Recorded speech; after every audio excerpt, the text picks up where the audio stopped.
Welcome back to our channels, Warriors. We are still growing. If you haven't had that big ass cop that's on a motorcycle at your kid's stop sign trying to pull you over, smash that subscribe button. Go ahead and have them smash it right now. First and foremost, let me give a shout out to the following patrons: Alejandro, Trailero760, El Skid, Nathan, Hobie Cat, Mika Boy, Lead with Love, Charles, Elber12, Soulstar LA, AI Vega, Esquiel, Miguel, G, Big Bad 48, JT, Marshall, Jack, Linda, John Wick, Michigan Wolverines, Marius, Chevelle66, Gigi, Abuelita's Journey, Abuelita Irma, and Daus Herrero. If you have not already signed up for that Patreon, make sure you hit that link in the description below. You are definitely missing out. This episode right here, man, shit. I didn't want to do it, but I got to do it. Oh, man. Well, Hector, what are some changes that you've seen on the blue side throughout your 16-year career with the California Department of Corrections, starting in 2006, ending in 2022? Right? You were down south. Down south is the hometown for certain organizations, prison gangs, prison groups, STGs, Security Threat Group 1, Security Threat Groups 2. Yes, 100%, man. I already be telling you guys, and here we go. You're going to fucking hear it from the horse's mouth.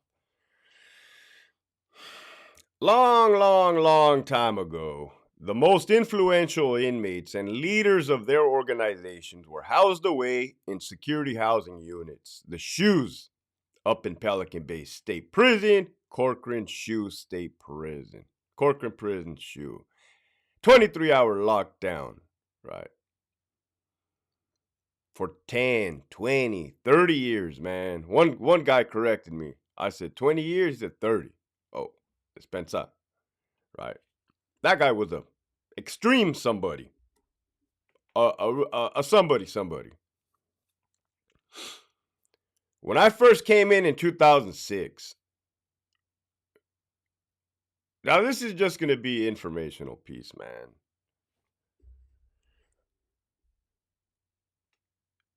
There was numerous race riots, huge race riots. Sureños versus the blacks, Sureños versus the whites, blacks versus the whites. It was a very violent time. Listen to what I'm telling you. The heavy hitters and leaders were put away up north. You had foot soldiers at every main line putting in the work, stabbing, rioting, 2-on-1s, calentadas, hard candies. It was a very violent time. Put away in the SHU, main lines on and cracking. Oh, one sign of disrespect. Oh, it was on and cracking. You look at me sideways. Pow, boom, pow. You make a little noise in my direction. What? That was me taking a piece out of my ass. Whack, right? Hooping, that's what they call it. Keistering. Very violent. On site, on and cracking. Even with fucking green. Holy shit, man. We knew damn well that if we caught a Southern Hispanic Sureño in possession of a weapon, a shank, we knew that their rules are they had to use it on us. We knew that. That was common knowledge. So we always kept... I told a friend that story back in the day one time. And he's like, so you guys wouldn't pat him down then? I'm like, no, bro. Like, of course, you just go in there expecting what you're going to expect, right? Go for the ride. Aside from that, when one Southern Hispanic gets involved, all of them have to get involved. We knew that, so you're fucking wrestling with one, you're going to have 102 stomping you out. They're going to go. To this day, they'll still go. We know this. Man, okay. They were operating under leadership guidance, right? They had never really feasted their eyes upon these individuals. They were always like myths. They were always like legends. They were always just talked about. So what the hell happened in 2014? Well, 2014, 2015, they got released to the main lines. Boom, boom, boom, shot out. Okay, what was the consensus there, Hector? What happened then? I'm gonna tell you guys. Man, fuck.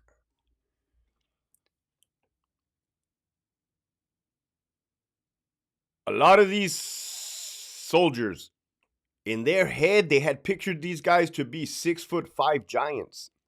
6'5", 6'7", uh, fucking built like refrigerators. But no, man, the times had all the times life happened, right? These guys were older in age, man. 60 years old, 70 years old, 80 years old. So there was like comments made on that, right? There was observations made on that. Like, man, I was always over here thinking this guy was like looked like Andre the Giant, Hulk Hogan, but he not. He's just like, you know, uh, doesn't mean. Listen to what the fuck I'm telling you. Does not mean any that individual is any less powerful or any less dangerous. Believe that. Holy shit, believe that, right? Believe that. With that being said, that was one thing. Okay, they had this. They had this conception of something, and then they see them with their own eyes, and they're like, okay.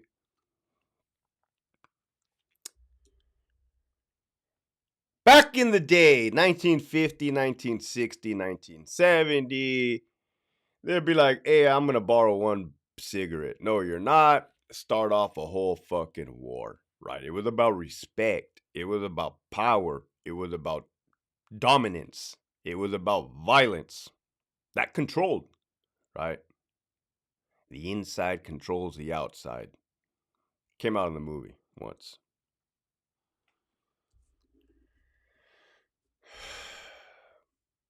I was a sergeant, an officer, a lieutenant. I've had many conversations with many types of people of all walks of life. Mm, money, greed, money. You can't have one in the same. You can't. You're either chasing the bag or you're chasing the respect. Period. And this is what I seen. I told you guys back in the day, my early ages, they were rioting. The blacks, the Mexicans, fuck, it could like look like the movie 300, Gladiator. Well, next thing you know, I see blacks and Mexicans playing basketball on the same basketball court. Level 4, GP, killers. That caught me off guard. That was like, whoa, wait a minute, right? Because everybody knows that the California prison guard is racially segregated by their own doings. But here they are coming together. I'm not saying that's a bad thing. I'm telling you my observations. Fuck it, it's a good thing. Let it play basketball all day long, right? I don't care. But the money, money, money, money. I saw a lot of things slide for money. Disrespect, blatant disrespect issues that would have caused them, kicked off a massacre. Let slide. Let slide for the prize. Hey, we're not gonna beef. We're not gonna do this because we want money. Well, what is that? What happens then? Well, here's the truth. You become viewed as less dangerous. You become viewed as less respected. I'm just keeping it real from my observation. Some of these, the majority of these foot soldiers were not happy. They were like, hey, what the fuck is this, too, right? Because they had been pushing a hard line. And then now they're not pushing a hard line. Kind of like Green, too. Like I told you, man, the department changed. We're over here putting a fucking harsh line on our end. And then the higher ups want to just kind of do their own thing. So now it's like, oh, I guess we're doing this now. That's cool. Okay. You know, and I'm keeping this episode as respectful, man. You know I'm not a fucking dummy. You know I'm not a motherfucking dummy. But I have seen some change, man. I have seen some. Again, it doesn't take away from their dangerousness. It doesn't take away from their violentness. It's not what it used to be. Period. It's kind of even common knowledge now. If anything, I'm just fucking putting the period at the end of a sentence somebody else already wrote.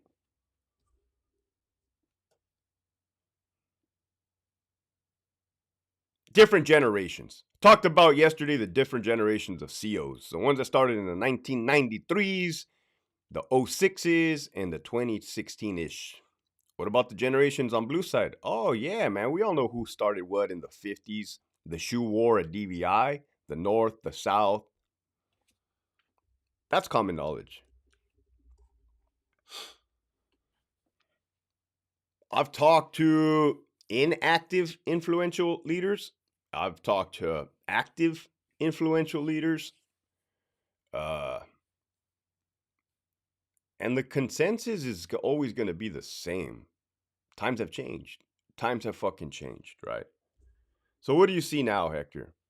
You see now people getting killed on the regular up at the top. Yeah, I'm not surprised. This is the only way I can put it. Yeah, and this is like fucking society.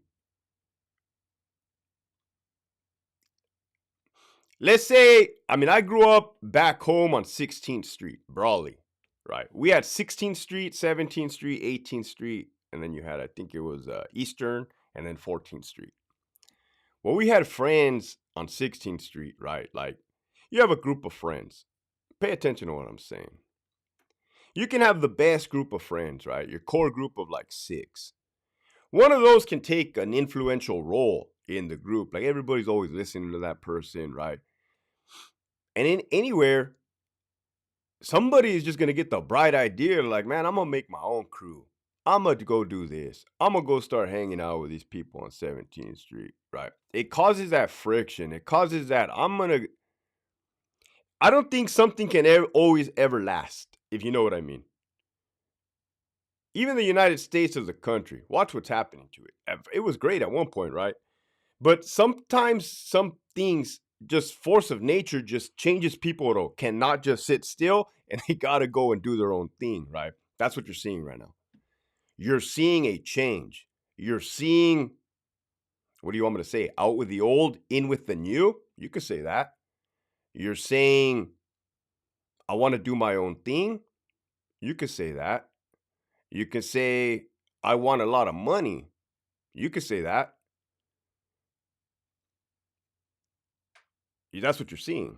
You're seeing a lot of older individuals get taken out. Who, why, what, yes, no, maybe so. You're seeing it, right? I keep my ear to the tier. I always be keeping my ear to the tier. There's a question. And I'm going to end this shit with this, right? I've already said too much. And I know people are going to be like, well, Hector, you just said a whole lot of nothing. Nah, pay attention. If you don't get it, show this fucking video to your friend. They will fucking, break it down to you, Crayola style.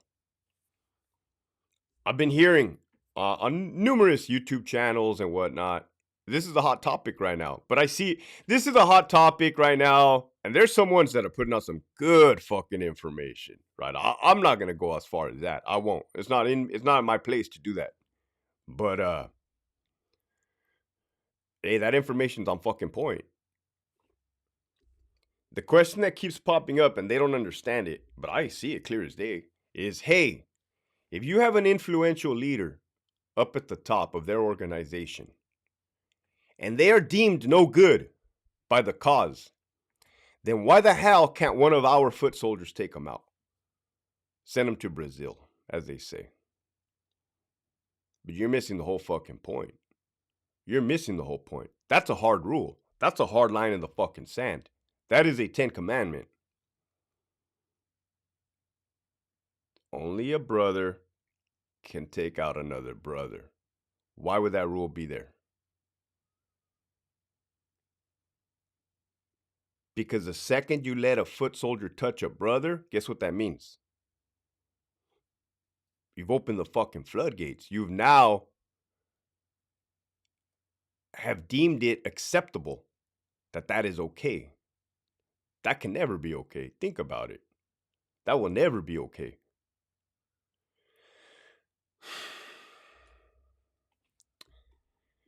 I hope you understood what the fuck I'm trying to tell you in this message, right? It's a live by the sword, die by the sword. I made a couple videos these past days, and none of it was leading up to this. I was just like, okay, I see where this is going. I see where this is going. I see what other people are talking about. Like I said, man, it's not my role. It's not my lane, but basically, you guys already knew what was happening. So what can be done? Oh, there's going to be an all-out war. Fuck. I mean, it's inevitable. It's inevitable. It's going to be a war. A bloodbath. Oh my God, look down south. Fucking Mexico. TJ, Sinaloa, Jalisco, fucking Juarez, Colombia, Panama. I mean, look down south. What would make this any different? You got money, you got drugs, you got violence, you got some fucking people that mean business. Period. Wow. Wow, wow, wow. With that, holy shit, what's today? I don't even know what day is today because all my days blend in. It's Wednesday, happy hump day. The message for today is, man, if you do not want to play, don't play. They don't play. Oh, better yet, if you think you're about something and you think you want to introduce yourself into a life of fucking chaos, go ahead. By all means, you are going to lose it all. Up to and including your life. Fucking facts, man. Facts, right?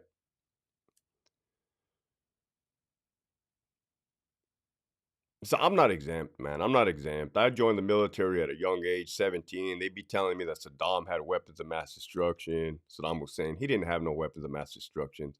They said that the Iraqi people wanted to be liberated. They didn't want to be liberated. They were trying to kill us. So, yeah, with that, enjoy the rest of your day. Peace.